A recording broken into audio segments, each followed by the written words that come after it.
Good afternoon, everybody. Welcome to year-end close processes for financial services and payroll services. My name is Lynn Ganyak. I'm the Director of Accounting Services and Financial Reporting. We work with a lot of departments to manage year-end close. So for today, next slide, please. We have presenters from various areas, such as payroll and data services, contracts and procurement, resource planning and budget, receiving, academic financial services, talk about IRA, accounts payable, and travel. So they're going to introduce themselves as they're presenting their slides. Next slide, please.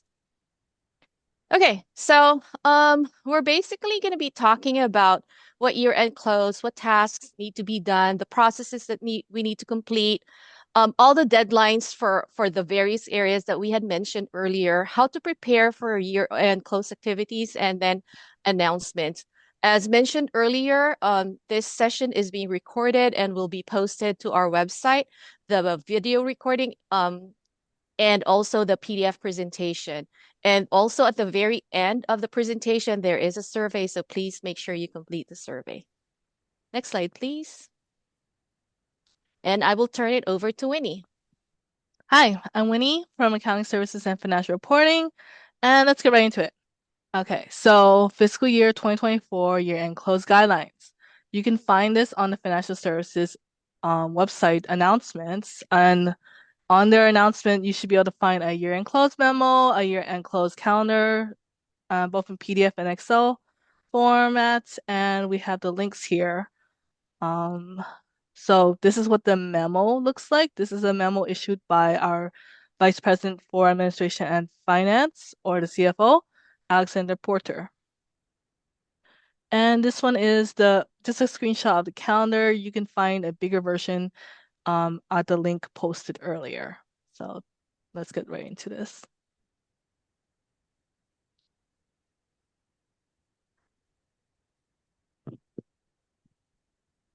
Good afternoon, everyone. My name is Cassandra Granello. I'm the manager of payroll service and data services.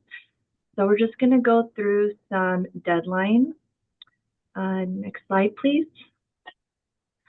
So the deadline that payroll is asking for any retro payments up to May, well, when we get there, May 2025, is we're asking it to be May 16th, 2025 at 5 p.m. for time prior to May 2025. So just so we can get everything in order and processed timely to make year end. So we're asking for all payroll related pay, any payroll adjustments, status changes, special consultant pay, stipends, overtime shift differential, any in-range progressions or temporary reassignments, and appointments as well. Next slide, please. So all of the forms that are payroll related will be in Adobe Experience Manager portal, so AEM, and under My Forms, and you're just going to locate the form that is specific to what you need to submit. There are some certain forms that other departments are related to issuing pay, such as like comp and class. Those will be related to them, but the majority of the forms are on AEM and also the HR website as well, but the majority of them are all here. Next slide, please.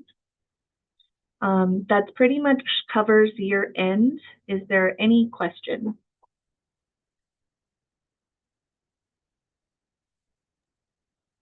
I don't see anything in the chat.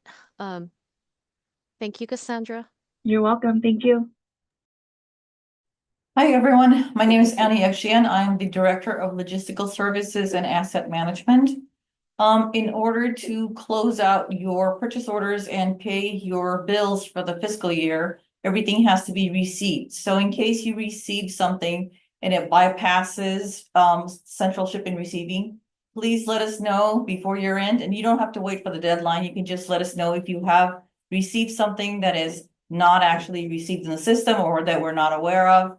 Please let us know. Send us an email to the main shipping receiving email, or send me an email directly to my email, which is on the screen, and then we'll immediately receive it and let AP know so that your bills can be paid on time and there's no delays. Thank you. That's all I have. Is there any questions? I don't see anything in the chat. Thank you, Annie. All right, thank you.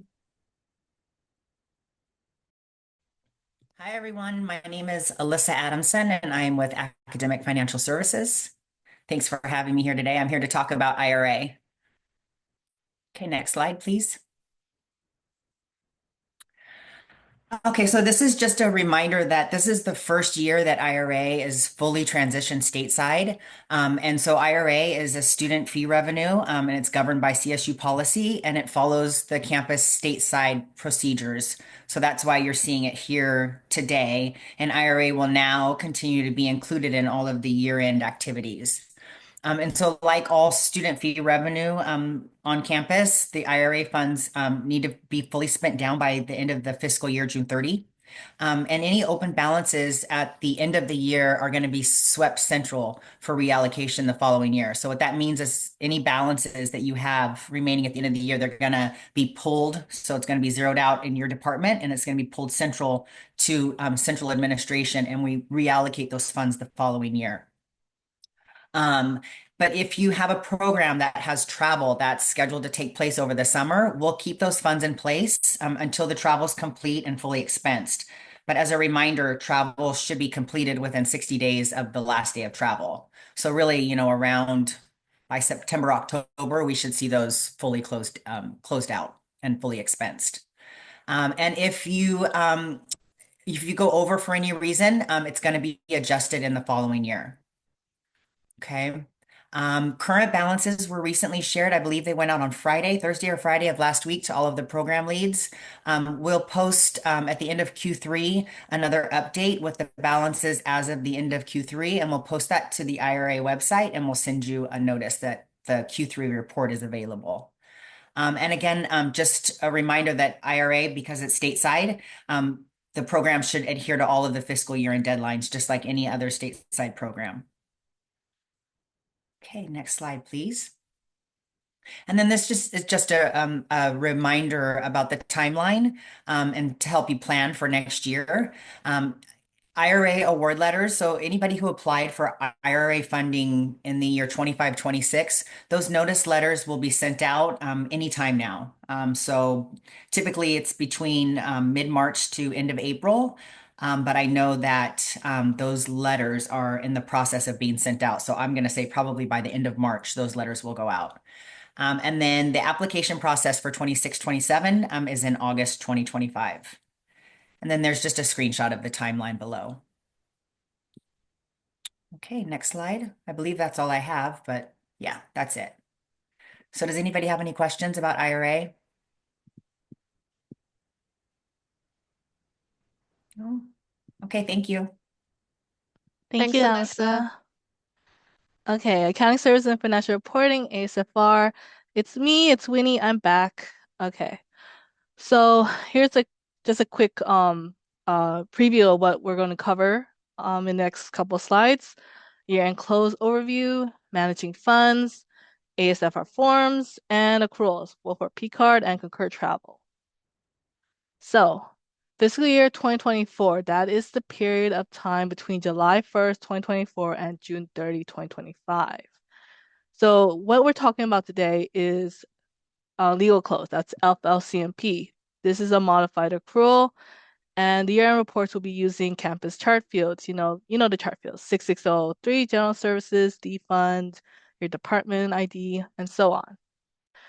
So it's important to note that OBIE reports are not finalized until after we have submitted year-end reports to the Chancellor's Office, which is due on July 15th. So this top section here, legal close, that's mostly what we're going to be talking about today.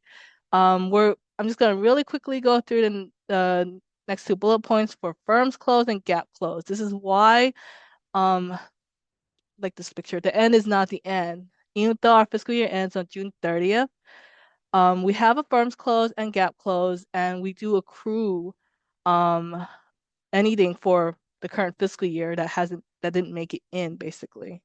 So year-end reports are due to Chancellor's Office by July 15th. Year-end report is due to State Controller's Office by July 31st.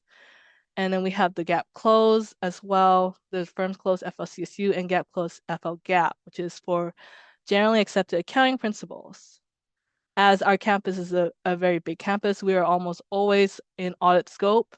And this is just to let you know that we have audit fieldwork that begins in September. As of last Friday, when we last checked, the previous fiscal year 2023 consolidated CSU financial statements have not yet been issued by the Chancellor's office. So it's a big process to get from the legal close all the way to GAAP close, and that's what we're working on in the fall, basically ASFR. So this screenshot here is kind of a quick snapshot of accounts payable in the last fiscal year 2023.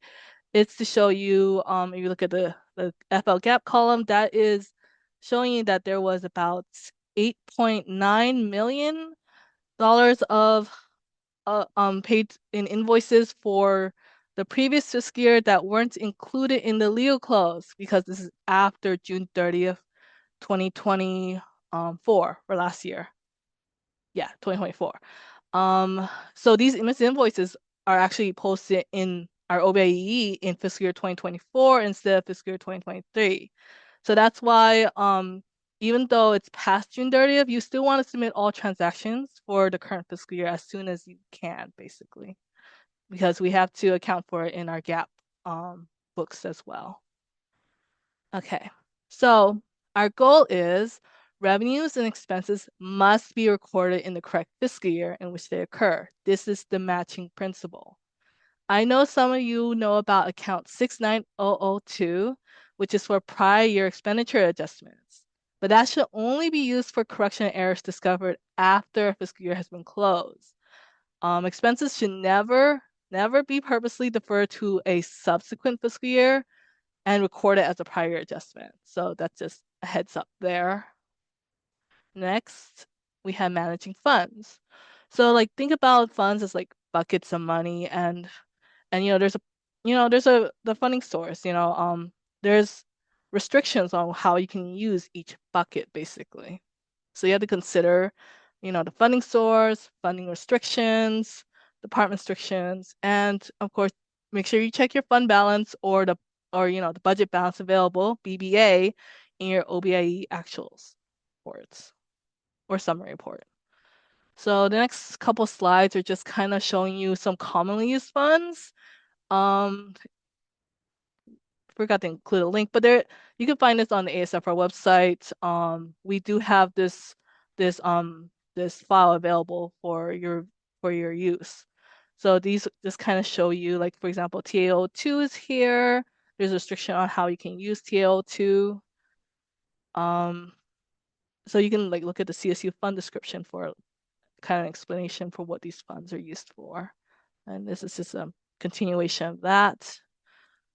Next we have, so on our website, we have a month-end close section where you can find for the current fiscal year 2024-2025, you can find a proposed month-end close schedule.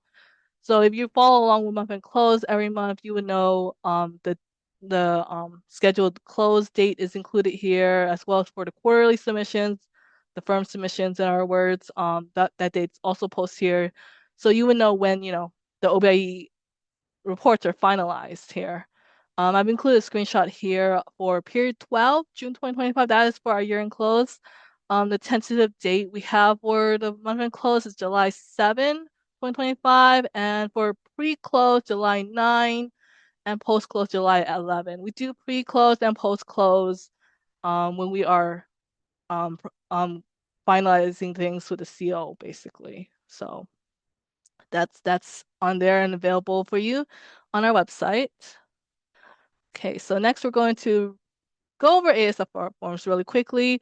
We just want to make sure that if you're using an ASFR form, make sure you download the latest version because we do go in there and update them from time to time.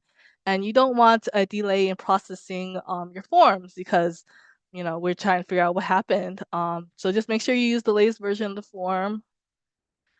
So we got some deadlines here. For billing requests, our form request for invoice, RFI, the deadline is Friday, June 27, 2025 at 5 p.m.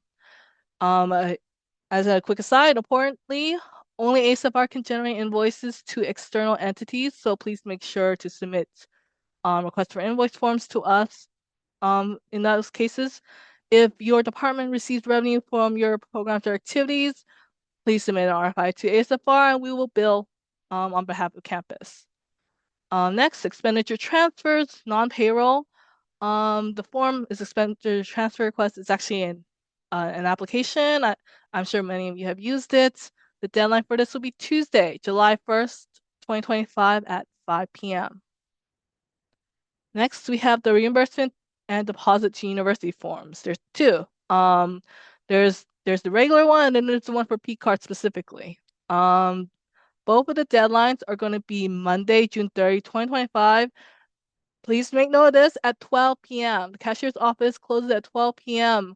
on the last day, June 30, 2025. So make sure you get in before that time to get into the current, into fiscal year 2024. Okay. Okay, so next we're going to go into P-card year-end accrual process. Okay, so usually the P-card transactions are posted into the PeopleSoft Common Financial System, CFS. That is the system that we are using like regularly for all these things, and it feeds into the OBIE reports. So usually those transactions, those P-card transactions are posted the month after they incurred. So for example, February 2025 P-card transactions aren't posted into CFS until March 2025, period 9. That's usual for all the months except for when it's year end. Those P-card transactions for both May 2025, which the cycle ends May 27, 2025, and for June 2025, the cycle ending June 25, 2025, those are both posted in period 12, June 2025. So instead of posting the June in July, it's posted in the month June, basically. Since the cycle ends June 25, what happens to the rest of the transactions from June 26 to June 30? So for those no accrual entries posted, it's going to be accrued straight up in GAAP, business unit FO GAAP. So that's how that part works. So if by the end of the fiscal year, June 30, 2025, if the concur expense reports are not yet posted in OBE, which is the case if in concur the status is any status other than approved, then they're going to be accrued with a reversal entry posted August 1st, 2025. If the actual chart fields are provided, account, fund, department, program, class, and project, then those will be used. But if the chart fields are not provided, such as when the concur status is in unassigned status or not submitted status, ASFR is going to do their best and try to identify the appropriate chart field to use based on the merchant name. And you can tell those are the accrual entries by the source code OBL. So that's the P-card year-end accrual process. We're just going to really quickly go over the P-card monthly accrual process, as I'm sure some of you have seen in your OBIE actuals reports. So these are in account 660997, which is for concur non-approved transactions. And you'll usually see it with source code OBL. So this is used to record P-card expense reports that are not in approved status and concur. And in general, this balance must be $0 at year end on June 30th. So for August 2024 to May 2025 P-card billing cycles, the accrual entry is posted on August 1st, and then it's reversed the following month, September 1st. And that accrual process continues. So after it's reversed on September 1st, if the concur report is still not in approved status, on September 1st, it will be part of the accrual entry again, and then it's reversed October 1st, and so on. It keeps going like that until those concur expense reports are in approved status in concur. So this is just kind of a quick visual to show you. You'll see that in this example, this P-card concur transaction is not in approved status based on the reference. And so it keeps getting accrued and reversed, and so on. And it will continue to be accrued and reversed until that concur report is in approved status. So this next screenshot shows you what happens if it gets approved in this example, it was approved in period 10 of fiscal year 2022. So it is no longer part of the accrual process, and it is just posted to the chart fields that should be based on the concurrent expense report. So make sure to, make sure to complete your concurrent expense reports and get them approved, or else they are included in the monthly accrual process. So next, we have concurrent travel expenses for the year-end accrual process. This is for the actuals. Concurrent travel expense reports that are not yet posted on OBE, such as the status is not approved, they will be accrued with a date of June 30, 2025, and a reversal entry will be posted on July 1st, 2025. So like the P card, accrual, year-end accrual, the actual chart fields will be used if those are provided, but if the concur travel expense report is in status unassigned or not submitted, that means there are no chart fields attached to that concur travel expense report. ASFR will do their best to identify the appropriate travel chart field using report name or comments. And the source code for that accrual entry will be OBL as well. So this is the concur travel expenses year-end accrual process. Now this is the travel request year-end accrual process. This is the travel request. This is an encumbrance entry. So these are for concur travel requests that are not yet approved in concur. These will be accrued with a date of June 30, 2025, and a reversal entry will be posted on July 1st, 2025. And the source code for these will be OBL. So in the screenshot, it's an example of a travel request in concur that is pending approval, so it's not yet approved. Unlike the P card accruals, these are only a year-end accrual. There is no monthly accrual for these. So this is just kind of your sample of what the concur travel expense accrual and the concur travel request accrual will look like in your OBIE. So like I said, the travel expense accrual is an actuals entry, so it's going to be in the actuals detail report. For concur travel request accrual, that is an encumbrance entry. You'll see that in your encumbrance detail report. So they're going to live in different tabs in your OBE, basically. So that's it for accounting services and financial reporting. Do you have any questions? We posted the link to the commonly used funds in the group chat, and then there's something there from Brenda that financial services will publish all the important year-end due dates from the matrix on our website. You save them to your preferred calendar by clicking calendar options. So if you want to add those deadlines to your calendar, just follow what Brenda had indicated in our group chat. So thank you, Brenda. Thank you, Brenda. Winnie, we don't have any questions, so thank you, Winnie. Okay. If you have any questions, feel free to email us at asfr@fullerton.edu, and you can find us on our contact us page as well. So next we have contracts and procurement. Hi, good afternoon, team. This is one of your favorite departments, if not the favorite departments. We are what some of you guys say the linchpin and the square wheel of efficiency. So with that being said, I'll get started. My name is Alex Rosales, and I'll be supported by Nikki Algarin Chaveria, my e-business manager. Next, please. So in today's presentation, I hope to give you guys some understanding of our purchase requisitions, our change orders, the staples in the procurement card, and how it is impacted by the fiscal year-end dates and deadlines. Next. So for purchase requisitions for fiscal year 2024, our current fiscal year, your last day to submit any requisitions is Friday, April 4th.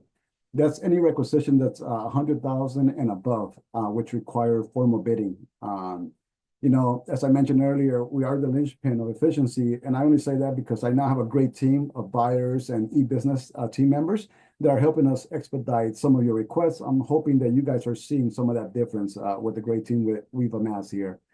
With that being said, Friday, May 9th is your last day to submit any purchase orders or requisitions that are 100,000 and below. That also includes change orders, okay? Quick reminder to help you and help us somewhat expedite and move your requisitions along. If you could include quotes that are 30 days, no older than 30 days. As you're working with your sales rep or the vendors you're inquiring about, let them know to give you an updated quote if you pass that 30-day mark. Again, it'll help expedite your requisition. Next, please. And if I'm going too fast, let me know. I'm only on 6 cups of coffee this morning.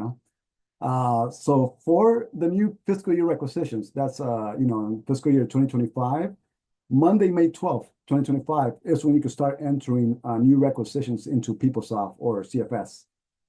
It is imperative that you know as you're entering the new requisitions that your accounting date is 7/1/2025.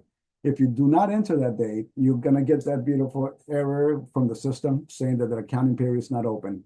So again, I encourage you to mimic what we have here on the screen. We'll let you know that any requisition that gets submitted for in the current fiscal year, but are for next fiscal year, will be on hold until we process everything that's submitted for the current fiscal year.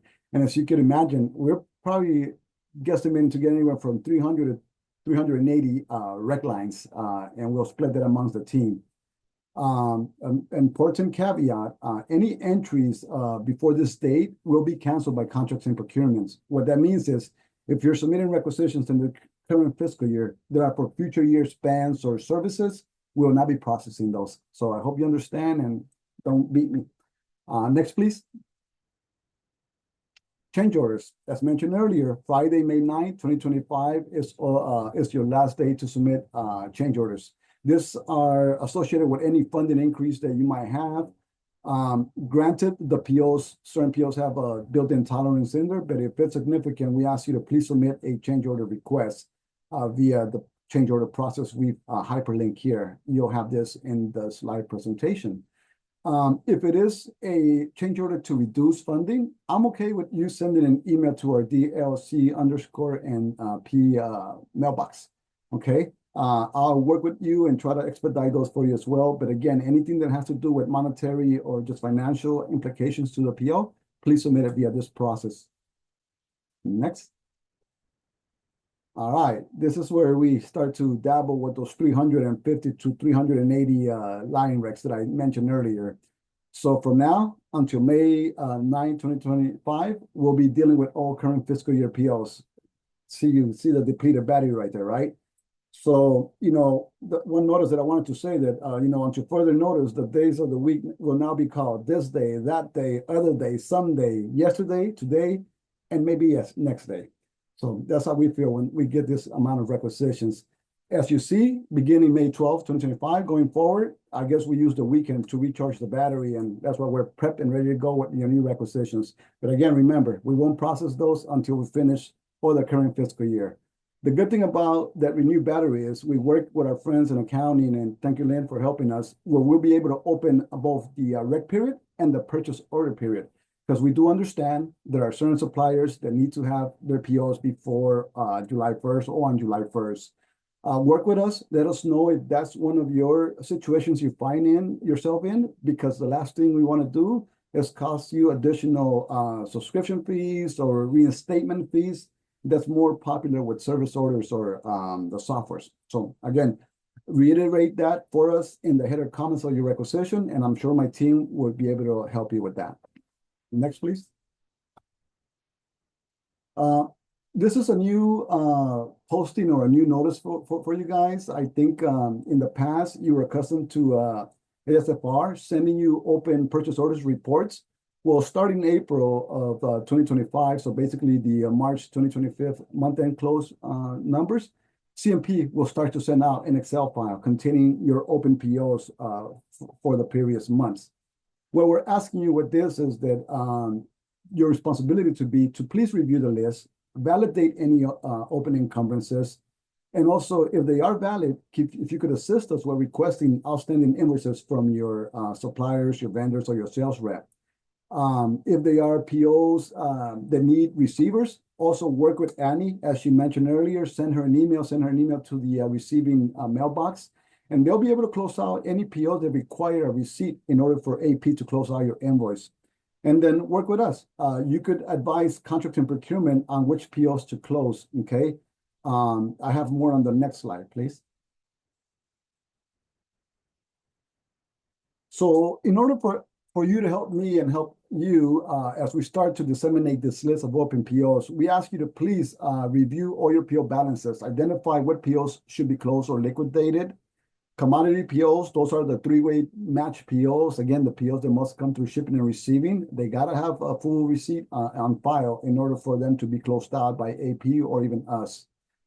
Service orders, those are what you sometimes know as a two-way match. Now, the two-way match requires for you to sign up on the invoice, send it to AP, and let them know that you're satisfied with the services, close out the PO. If so, if possible, please mark your invoice as final invoice. That helps AP and helps us to make sure that that PO gets closed. And if for any reason it doesn't get closed, we're encouraging you to please send that email to the hyphen C. You don't see it, but there's an underscore there. So C_N_P@fullerton.edu. If not, you get that beautiful 404 error. But anyway, send us there. On the next slide, please. I'm going to talk to you about some of the items that we're looking for in this particular emails that you're sending to us. Please include the subject line could be PO closure. You'll be referencing the purchase order number, the vendor or service provider, and the remaining balance that you want closed. Hopefully it's all of it.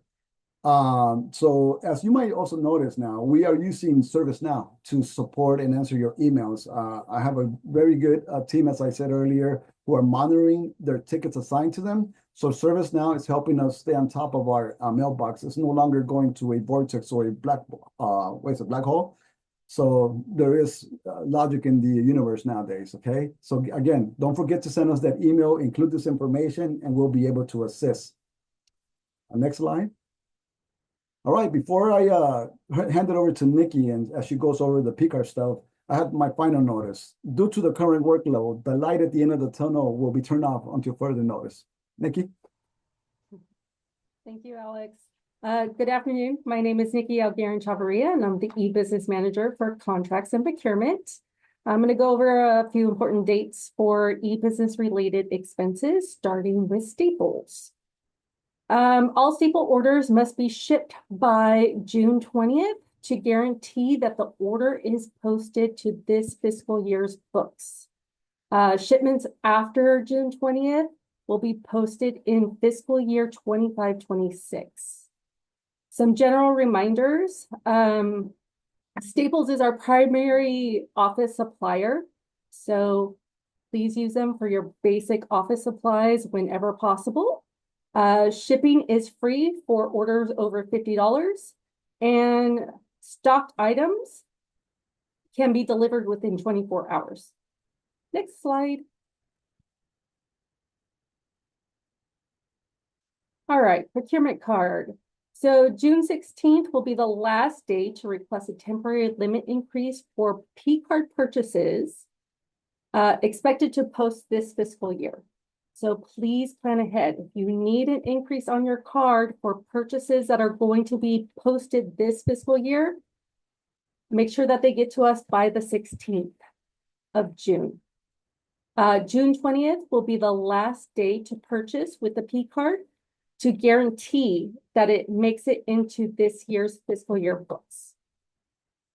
Please note, I strongly recommend reconciling June transactions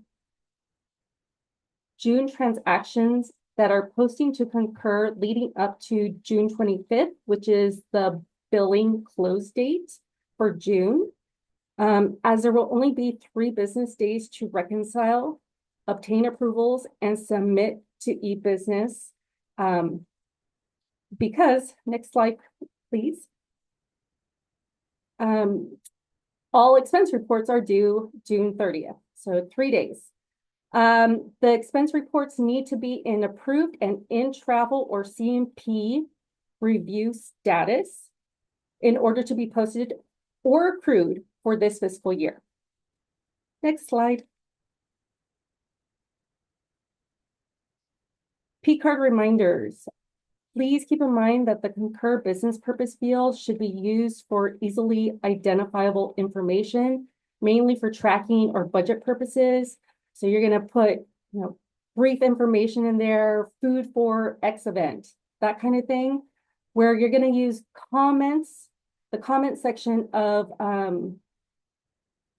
in concur for the details. So the who, the what, when, where, why.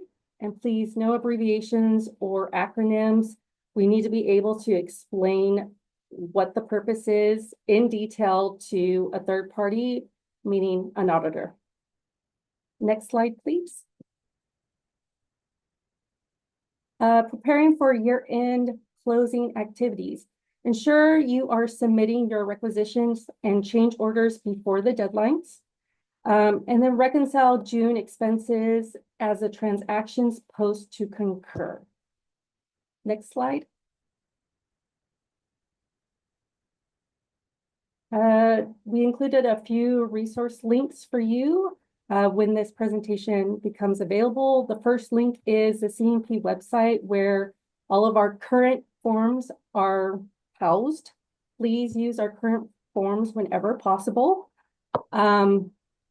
It's very difficult for us to use old forms. We tend to have to reach out to you asking for additional information, so please use the current form. And then the second portion of that are a couple links to the P-card expense types. Next slide, please. That's it. Any questions for CNP? Yeah, Nikki, there's a question in the chat. Hi, Okay. Nikki from Alicia Wagner. Is the 30th the day you are uploading all expenses from Concur into OBIEE, whether approved or not? You want me to take? Oh, yeah, go ahead. Go ahead, Lynn. Okay. So 30th is the last day for everybody to approve. What happens is every time an expense report in Concur is approved, for P-card, it creates a file. So the following morning, we're going to get that file, but ASFR will only upload the P-card transactions once a month. For year end, Estrella chime in. We usually, well, we're always here on 4th of July, and that's when we process all the accruals for P-card. We're literally here in the building every 4th of July. Because it's approved, we give Nikki and AP at least 3 days to review everything that's in approved status, and then, click that final approval button, and that's when it's going to go into our queue. So anything after July 3 that Nikki or Zarita, let's say even if it's approved by the department, but if they have questions, it's still going to have a status of in CNP or AP review. It's still not in approved, then ASFR will pick it up as an accrual. But all the accruals are posted on 7/4, and you guys will see it in OBIEE on 7/5. That's always been our tradition, is 7/4 for all the P-card and AP accruals. Thank you, Lynn. Any other questions for contracts and procurement or e-business? And if not, we ask you to please complete the survey. Remember, we don't mind any criticism as long as it's outright approval. Thank you. Thank you, Alex. Thank you, Nikki. Thank you. Hi, everybody. I'm Alberto, Director of Accounts Payable and Travel. And we also are part of a lot of other fun items like hospitality and tax and a few other things. With me today, I have Zarita, who will be talking about the travel component. And to kind of piggyback off of what we were talking about earlier, in order to reduce the need for the accrual, which I know can sometimes get a little bit, confusing, if you will, when you're looking at your OBIE reports. Start early, like Nikki was saying, and try to minimize the amount of items that you have that are in like unassigned or not submitted for both travel, in particular for travel, but for both travel and P-card. Next slide. So these are some of the items we're going to be covering today, from petty cash, check requests, invoices to travel, all the fun stuff. On the next slide, one reminder that I want to give everybody is always check our website for the new forms or updated forms. Sometimes we're updating sort of minor things, but sometimes it may be something important that we want you to see. I know it's easy for us to fill it out once and kind of save it with the pertinent information, but just double check occasionally, just because if there is an update, it's going to be here, and we want you to be able to submit and have as little bit of issues that you encounter. So double check if you're not sure, ask us. But our website was redesigned for anybody that hasn't seen it. That's like a small snippet there, what it looks like. But if you look, we have filters, we have a search bar. Hopefully you find that a little bit easier to work with. Yeah, always go through and double check to make sure you're using the most up-to-date forms. Next slide, please. So for e-submission, we have some news here. So for invoices and check requests, we are moving our submission process to something that not only is number one, simpler for everybody, but number two, it's going to have the added benefits that you'll be able to kind of go back. We're working on dashboards so that you can go back and see for the items that you have submitted, what's the status. You're going to be able to see when it's been paid. You're going to be able to identify the check number. We are in what I like to refer to as final testing of this new process this month, and we're working out some small details here and there. We anticipate going live in April, and we'll talk more about it once it's a little bit more ready. But we want to aim for a full campus go live of May 2025. So April, we'll start to internally route everything there so we can get better visibility of it. And so in any case, the idea is you'll be able to submit your email with the attachment to an inbox. It will automatically pick up your message and add it as a message on Smartsheet. It'll pick up your attachment and add it as an attachment to Smartsheet. And then from there, we can internally assign. It can get reviewed. It can get checked. We can comment back to you and let you know you're missing, an approval signature or, whatever the case is. But more importantly, you'll be able to kind of see it yourself and also see where it might be in the process, whether it's been paid or, on its way to get paid. So definitely be on the lookout for that. That's some real exciting stuff there coming out from the accounts payable department. Next slide. To reiterate what Winnie was saying earlier, the petty cash deadline is 6/26 at 5 p.m. But for the cashier's office, it's 6:30 at noon. And that's basically because they need the time to be able to actually deposit it and make sure it gets in on time before the bank cutoff. So keep that in mind as you work through your petty cash forms.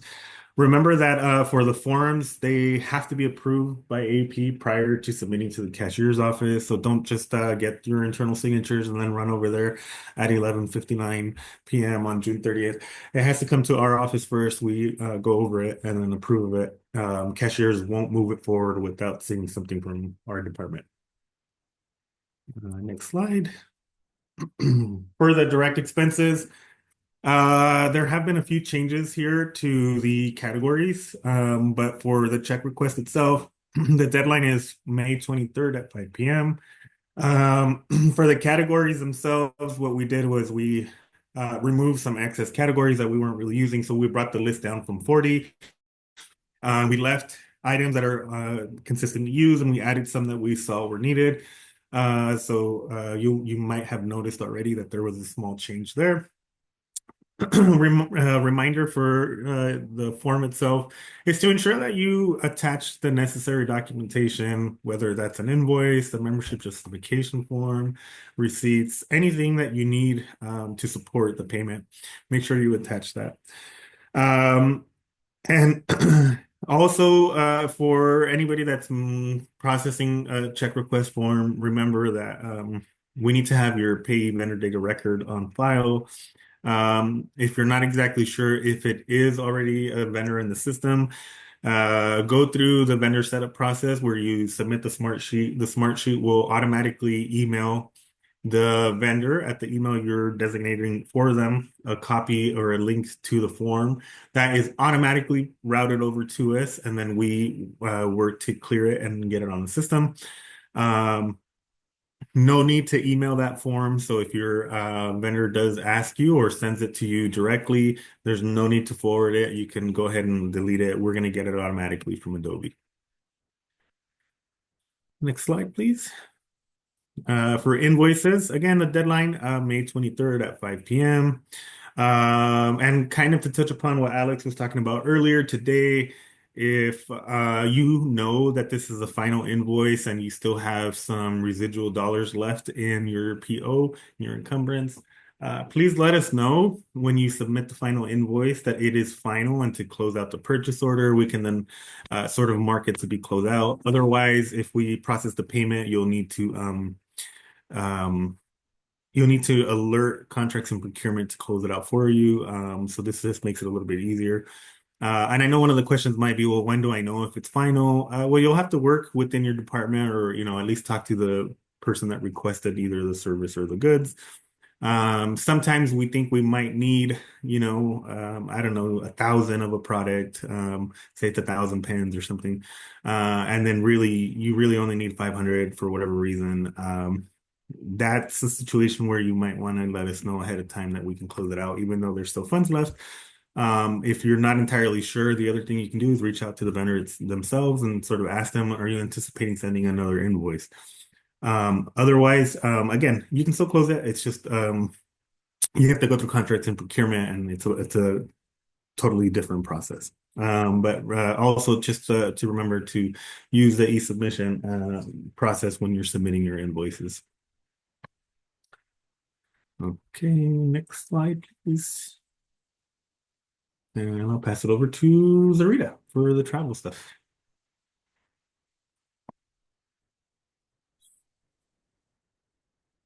Hello, everyone. I'm Zarita Moore, and I'll be going over some of the travel deadlines.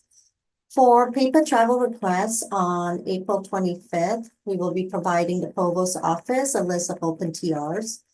Please be sure to submit any outstanding travel expense claims that you have. Regardless of if the students are getting reimbursed or if the travel, they are getting reimbursed or not, you'll still need to submit a TEC for us to close the request. Anything that a travel request number was assigned to needs to be submitted to us. For the $0 travel request, since no TR number was assigned, those will be closed automatically by us. You do not need to submit a TEC for that one. And May 30th is the deadline to submit travel requests for this fiscal year's travel. For student employees, please process through Concur. On Concur, there is a selection for job-related and non-job-related travel, so be sure to select the correct one. And on July 2025 is when we will start assigning travel request number for the new fiscal year. You may submit your travel request now, but we won't assign the TR number till July. And also just a reminder that we have two versions of the travel request form. One is the Adobe workflow and the other one is the PDF version. Next, please. So on May 23rd is the deadline to submit the travel expense claim. Depending on the volume we are receiving, payment should be processed by the last check run day, which falls on June 7th for this fiscal year. Anything submitted past the deadline may be paid the following fiscal year, but please just continue to submit your claims and we'll get to them as soon as we can, but just realize that our volume's really high during the end of the fiscal year because it seems like everyone waits till the last minute to submit the claims. So for travel completed after June 30th, please submit your claim as soon as the student returned from their travel. Do not wait till up to the 60 days. Just do it as soon as they get back. Reimbursement will most likely be made on the next fiscal year's check run. Next slide, please. For Concur, you have till June 30th to submit your expense report.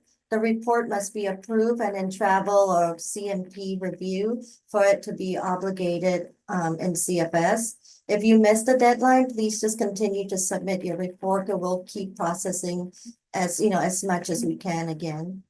And that's it for this one. Let me go to the next one.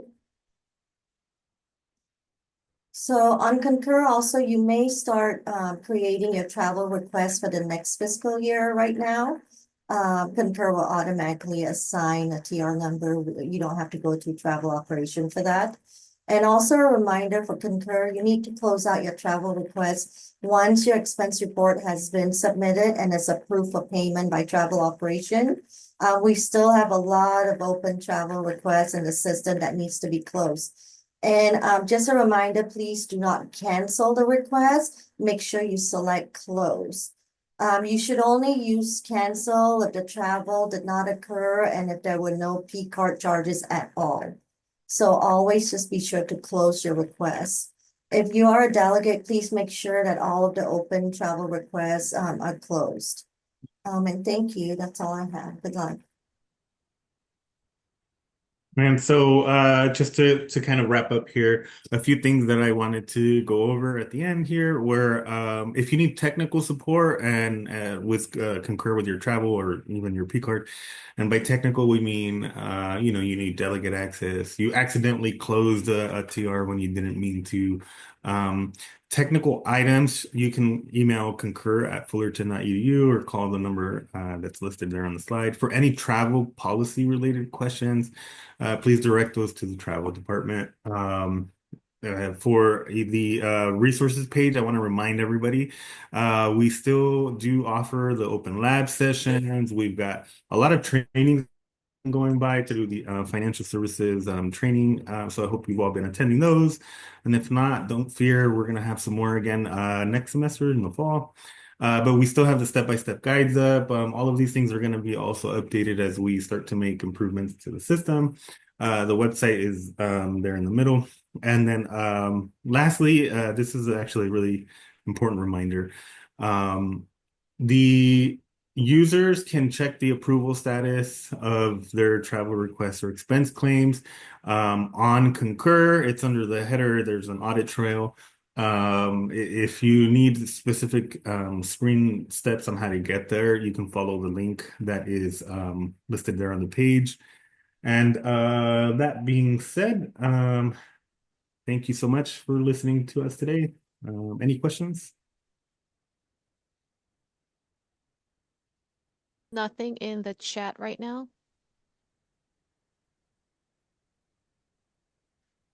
Thank you, Al. Thank you, Zarita. Hello, my name is Oliver Vela, and I'll be doing a presentation for budget operations on our year-end items. Next slide, please. So we're going to go over deadlines related to budget transfers and payroll expenditure transfers, as well as touch on a recent announcement on a change on how some transactions can be processed, PET versus ETR. And we'll also touch on the new year-based budget rollover in July. Next slide, please. So as a reminder, budget transfers for the current fiscal year are due by June 6th at 12 p.m.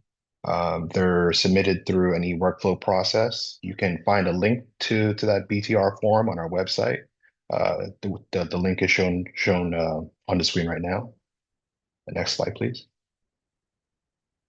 As a reminder, this workflow process generates an email message at each step. But if you have any questions about the status on your budget transfer requests, please feel free to reach out to budget@fullerton.edu and we can research those requests. Next slide, please. Similarly, payroll expenditure transfers are also processed by an e-workflow. The deadline for that is June 3rd at 5 p.m. You can access the form on our website again on the link below or the link shown on the screen, but also you can access the form directly through the AAM portal. Next slide, please. So many of you might have seen an announcement of a change to how some transactions can be processed by PET or ETR. I think at this point the biggest change would be that changes to salary items that affect class only can be processed by ETR. There's also some information here on prior expenditure changes, but I think where we are in the year, I would hope that most of this stuff has already been cleared out. Next slide, please. And once the year is closed, we will roll over base budgets in July. So you should be able to see your base budgets in OBAE by the end of July. Next slide. Open for any questions. And if you have any other follow-ups, certainly feel free to contact us at budget@fullerton.edu. I don't see anything in the chat. Thank you, Oliver. Thanks. Okay, it's me again. We are almost at the end of our presentation. So if you have any questions, here's the list of the year-end close contacts and the respective department or individual email addresses. So any questions, please give us a call or send us an email. Next slide, please. Okay, this is just for your reference. We've put in here acronyms. So you keep hearing ETR, PET, RFI. So these are all the acronyms from today's presentation, just for your reference. Next slide, please. Okay, so financial services has a lot of trainings in the next few weeks. The next one that Oliver and I and Justin will be presenting is on Thursday, which is the chart of accounts. We will go over the 6 chart fields, account, fund, department, program, class, project. So if you guys would like to see us again, it's on Thursday, and we have a couple of budget classes here, e-business and all the fun stuff, student financial. So please check our website for upcoming trainings. Next slide, please. Again, we would like to thank everyone, all the presenters for taking the time, to update all the slides and presenting today. Our friends at Payroll Services and as well as Shipping and Receiving and, our sisters and brothers here at Financial Services. Before we go, I have some good news too. Our accountant who processes the P-card file has agreed to upload P-card transactions in June twice. So we'll process P-card transactions on June 16th. So anything approved until June 15th, we will upload as of June 16th. And then the rest will be processed on 4th of July, including the accruals. We're hoping that we don't have a lot of accruals because if your expense report for P-card or travel is unassigned or not submitted, there's no chart field. And we have to guess. For travel, we look at the report name. If it says Las Vegas, then we're going to put it out of state travel. But sometimes it's really hard. And so if you see these accruals are in the wrong accounts, it's because we don't know where to put them. And we're trying our very best to guess based on, the merchant name or whatever. We try our very best. So just so you don't have accruals, please make sure you review your P-card and travel expense reports and approve them and submit them on time. This is the training survey. Please participate and provide any feedback. And probably next year, we're only going to schedule a training for an hour and a half because 2 hours might be too long. But we're giving you back a lot of time. But we're gonna stay here for a few minutes just in case anybody has any last minute questions. This is the last slide, right, Wendy? Yes. Yes. So we thank you everyone for your time. Thank you to all the presenters. This is a lot of collaboration, if you can imagine. So thank you everyone. I don't see any questions. Happy year end, and please watch out for those deadlines. Bye everyone. Thank you.